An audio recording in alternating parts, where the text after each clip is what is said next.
Selamat petang, salam sejahtera. Isu hangat petang ini, panas pendedahan frontliners ini sesuatu yang mengejutkan, kata Najib. Berita sepenuhnya. Ini adalah satu pendedahan yang sangat serius terhadap kerajaan PN. Kerajaan perlu menjawab jika apa yang didedahkan oleh mereka yang dikatakan frontliners hospital awam adalah sah atau bukan. Jika benar, maka kegagalan kerajaan PN ini jauh lebih parah daripada pengetahuan awam. Atas rasa hampa dan bimbang, sekumpulan doktor dari beberapa hospital di Lembah Kelang mendedahkan suasana bekerja yang terpaksa mereka hadapi setiap hari melawan pandemik COVID-19 semasa satu perbincangan dalam talian yang kini tular di media sosial. Mereka menyifatkan sebagai mengerikan tetapi pada masa sama meluluhkan hati. Kapal sudah tenggelam dan kami sedang lemas, kata mereka, yang menyamakan keadaan Malaysia pada hari ini seperti laporan yang pernah muncul dari Itali tahun lalu dan India awal tahun ini. Kumpulan doktor ini mendedahkan keadaan yang mereka hadapi pada projek bangsa Malaysia dalam satu rakaman yang dibuat pada 9 Julai. Nama dan identiti mereka dirahsiakan kerana hal sensitif yang mereka ketengahkan dalam video bertajuk The Places of Our Frontliner, rayuan barisan hadapan kita. Projek Bangsa Melayu juga mengubah suara doktor ini untuk menyamarkan identiti mereka. Gambar serta hospital tempat mereka berkhidmat juga tidak diberitahu. Kalau kita ingat kapal masih lagi berlayar, saya rasa kapal itu sudah tenggelam. Kalau kita ingat rumah belum lagi terbakar, sebenarnya rumah sudah terbakar, kata seorang doktor. Seorang lagi doktor mendakwa jumlah kes jangkitan COVID-19 sebenarnya lebih tinggi daripada yang dilaporkan kerana berdasarkan kadar keboleh jangkitan, 1 daripada 10 orang boleh dijangkiti virus itu. Malah, angka kematian COVID-19 yang dilaporkan di media tidak menggambarkan kadar kematian yang kita lihat, kata seorang doktor lain. Jumlah kematian juga lebih tinggi.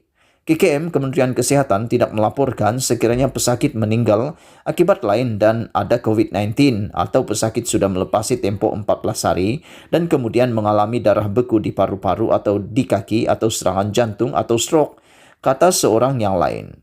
Menurut mereka, kematian angka COVID-19 berlaku kerana sumber yang terhad.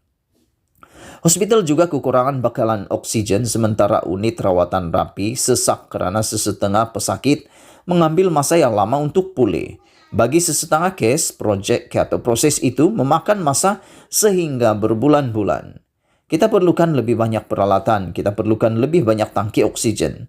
Sejak beberapa minggu lepas kami kekurangan ubat utama yang dipakai untuk merawat pesakit COVID-19. Kami tidak dapat bantuan dari HQ Kementerian dan kami sedang hendak mati dalam peperangan ini, kata seorang doktor. Menurut seorang doktor, mereka tiada masa untuk mengemukakan kertas cadangan dalam mesyuarat bajet bagi mendapatkan dana membeli tangki oksigen kerana tangki oksigen itu diperlukan sekarang. Usaha mereka untuk meminta sumbangan juga ditolak oleh pihak berkuasa, tambahnya. Seorang doktor pelatih pula berkata beliau terpaksa mengendalikan 4 hingga 5 ward di tingkat yang berlainan semasa bertugas atas panggilan pada waktu malam. Kami tidak cukup pakar, perunding, MO, pelatih. Bila kami akan dapat orang yang cukup? Bila orang baharu nak masuk? Ini sangat menekan, kata seorang doktor Teresa Kesa.